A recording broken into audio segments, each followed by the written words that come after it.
Good morning everybody. The पाठशाला channel में फिर से स्वागत। आज प्रश्नावली 4.2 का क्वेश्चन नंबर 5 क्वेश्चन को सॉल्व करेंगे और ये भी क्वेश्चन बहुत ही महत्वपूर्ण है, तो ध्यान दे के देखिए आप लोग। इसमें कहा जा रहा है एक समकोण त्रिभुज की ऊंचाई इसके आधार से 7 सेंटीमीटर कम है। तो हम लोग इसको क्या करेंगे, समझते हुए सीखेंगे, क्योंकि समझते हुए जब सीखते हैं तो भूलते नहीं। तो समझते हुए सीखना है कि एक समकोण त्रिभुज, पहले हम क्या करेंगे, समकोण त्रिभुज बना लेते हैं। एक समकोण त्रिभुज बना लिए और समकोण त्रिभुज बनाने के बाद इसमें कहा जा रहा है कि ऊंचाई इसके आधार से 7 सेंटीमीटर कम है। आधार से, ये आपका हो गया, क्या हो गया, आधार, ठीक है। और 90 डिग्री के ठीक सामने के भुजा को तो कर्ण बोलते ही हैं, जानते ही होंगे आप लोग। और कोण के ठीक सामने के भुजा को बोलते लंब। और लंब जो है समकोण त्रिभुज में, लंब ही ऊंचाई का काम करता है, ठीक है। कहा कि ऊंचाई इसके आधार से 7 सेंटीमीटर कम है। आधार से, तो आधार को हम मान लेते हैं x सेंटीमीटर। तो ऊंचाई यानी लंब कितना हो जाएगा, आधार से 7 सेंटीमीटर कम, तो आधार माने x, तो x में से 7 को घटाएंगे तो x - 7 cm हो जाएगा, ठीक है। इसके बाद दिया कि यदि कर्ण 13 सेंटीमीटर है, कर्ण आपको दे दिया गया है 13 सेंटीमीटर, कर्ण दे दिया गया है 13 सेंटीमीटर, 13 cm दे दिया गया है। तो कहा जा रहा है क्वेश्चन में कि अन्य दो भुजाएं ज्ञात कीजिए, इन्हें यानी कि आधार कितना होगा और लंब कितना होगा, ऊंचाई कितना होगा, यही हमें मालूम करना है, ठीक है। तो हम क्या करेंगे, जो हम माने हैं उसको पहले लिख लेंगे। हल, माना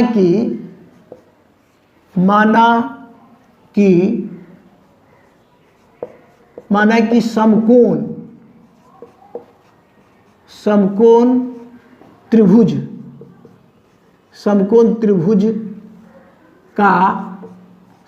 त्रिभुज की आधार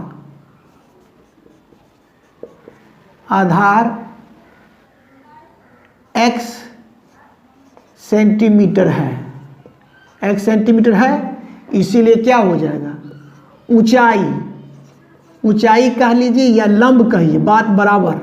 ऊंचाई बराबर क्या हो जाएगा, ऊंचाई या कोष्ठ में लिख देते लंब, ठीक है। बराबर कितना हो जाएगा, 7 सेंटीमीटर आधार से कम है, तो कितना हो जाएगा, x - 7 cm। जो बात हम माने हैं वो बात को लिख लिए। अब क्या कि समकोण त्रिभुज है, तो समकोण त्रिभुज में पाइथागोरस प्रमेय है, जो कि बहुत ही महत्वपूर्ण, इस पर बहुत सारा सवाल बनाया जाता है। समकोण त्रिभुज मतलब आ जाता पाइथागोरस प्रमेय, लागू होना ही है। तो हम लिखेंगे पाइथागोरस प्रमेय से, पाइथागोरस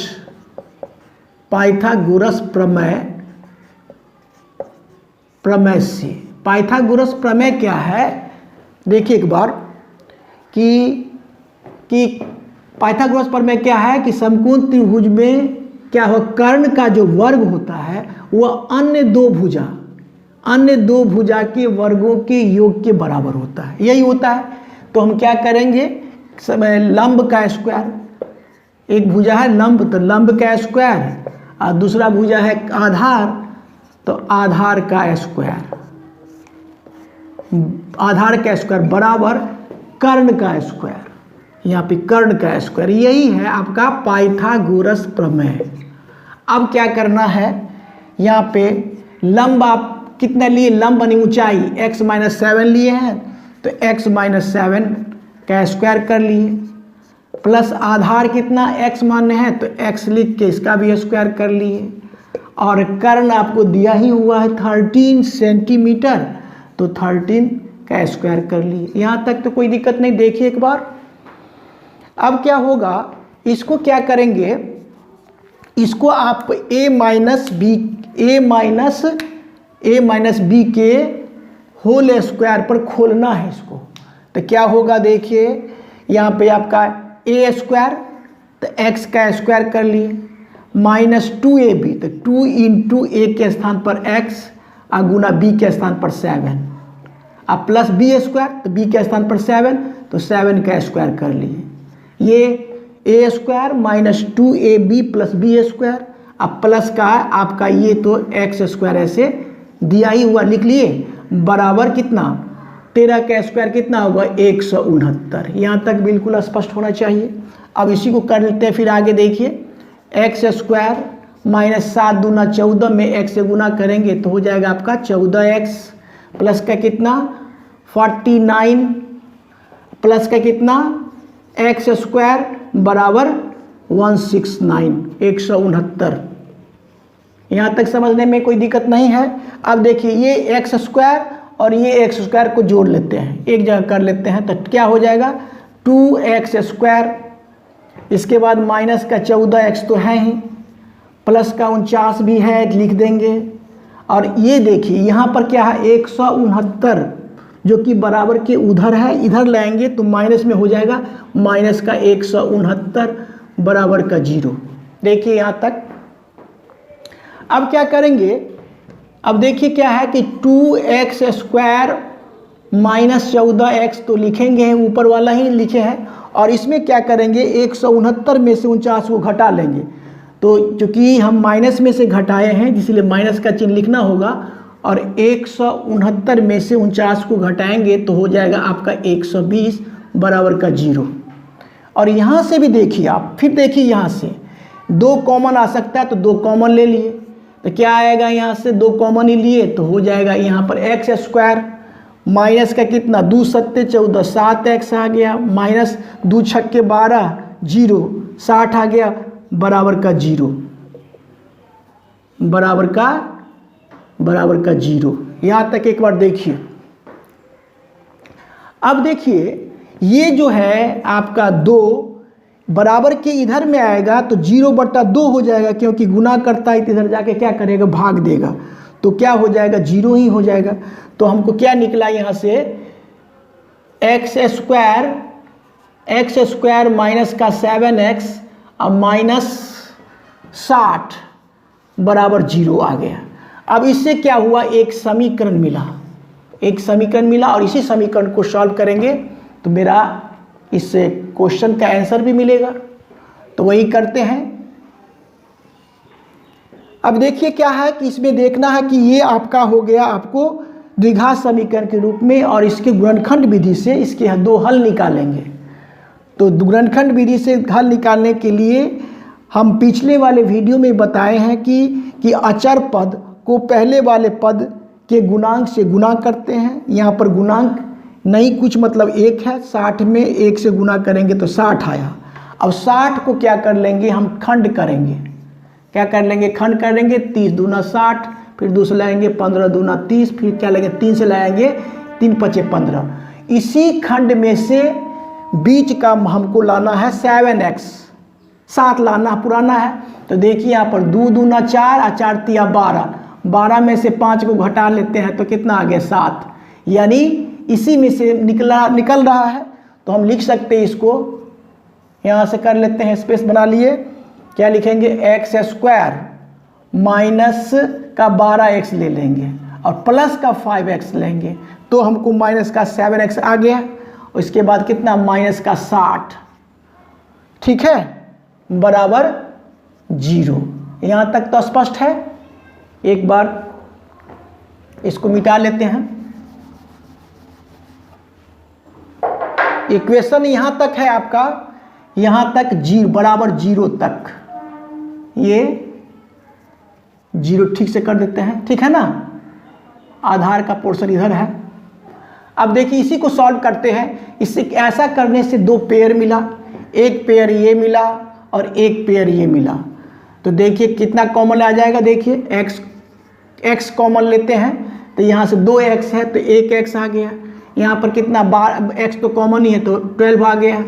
यहाँ से देखिए क्या कॉमन आएगा, प्लस का 5 कॉमन ले लेंगे, प्लस का 5 कॉमन लेंगे तो कितना आएगा, यहाँ पर x आ गया, प्लस गुना माइनस माइनस ही हो जाएगा, 12 पंचे 60 होता 12 आ गया बराबर का 0। यहाँ तक स्पष्ट। अब देखिए दोनों कोष्ठ वाला क्या है, सेम सेम मिल रहा है, इसका मतलब होता है कि मेरा गुणनखंड बिल्कुल सही है। तो एक बार क्या लिख देंगे, कोष्ठ वाले को लिख देंगे x माइनस 12 और किनारे वाले को लिख देंगे x प्लस 5 बराबर का 0। अब क्या हो गया, ये गुणनखंड के रूप में आ गया। तो गुणनखंड के रूप में आ गया तो x माइनस 12 बराबर भी 0 होगा और x प्लस 5 बराबर भी 0 होगा। वही बात को लिखते हैं, यहाँ पे लिखेंगे क्या, x माइनस 12 बराबर 0, इसीलिए x बराबर कितना हो गया 12। अब लिखेंगे फिर चूंकि x प्लस 5 बराबर 0, इसीलिए x बराबर हो गया -5। दो हल तो निकला, एक हल निकला 12 निकला और एक निकला हमको कितना, -5। अब हमको देखना है कि x का जो मान निकाले वो 12 है और x का मान निकाले 5। तो हमको आधार जो है त्रिभुज का आधार ऋणात्मक नहीं हो सकता है, इसीलिए आधार बराबर तो हो जाएगा 12 मान रखेंगे तो 12 सेंटीमीटर हो जाएगा ना। तो वही बात के लिख देते हैं, चूँकि ये बात को लिख देना अनिवार्य है, चूँकि त्रिभुज का आधार, चूँकि आधार ऋणात्मक नहीं हो सकता है, सही यही बात लिख देना है, चूँकि आधार ऋणात्मक नहीं हो सकता है, नहीं हो सकता है। अतः आधार बराबर कितना होगा, अतः समकोण त्रिभुज का आधार, अतः समकोण त्रिभुज का, देखिए एक बार, समकोण त्रिभुज की आधार x बराबर कितना निकला, 12 लेंगे, 12 cm और ऊंचाई ने कह रहा ना, ऊंचाई अन्य दो भुजाएं, देखो गया ऊंचाई या लंब कह लीजिए, माने क्या यहाँ पर समकोण ऊंचाई, तो लंब ऊंचाई बराबर कितना हो जाएगा, ऊंचाई ब्रैकेट में लिख देते हैं लंब बराबर कितना माने x माइनस 7। तो x माइनस 7 बराबर x का मान कितना निकला 12। तो 12 में से घटा लेंगे कितना, 12 में से घटा लेंगे 7 बराबर कितना हो गया 5 cm। ये दोनों आपका फाइनल आंसर हुआ, यानी समकोण त्रिभुज का आधार 12 सेंटीमीटर और ऊंचाई 5 सेंटीमीटर होगा। इस प्रकार से ये सवाल समाप्त हुआ। मेरा वीडियो अच्छा लगता है तो लाइक शेयर और सब्सक्राइब कीजिए। Thank you, take care.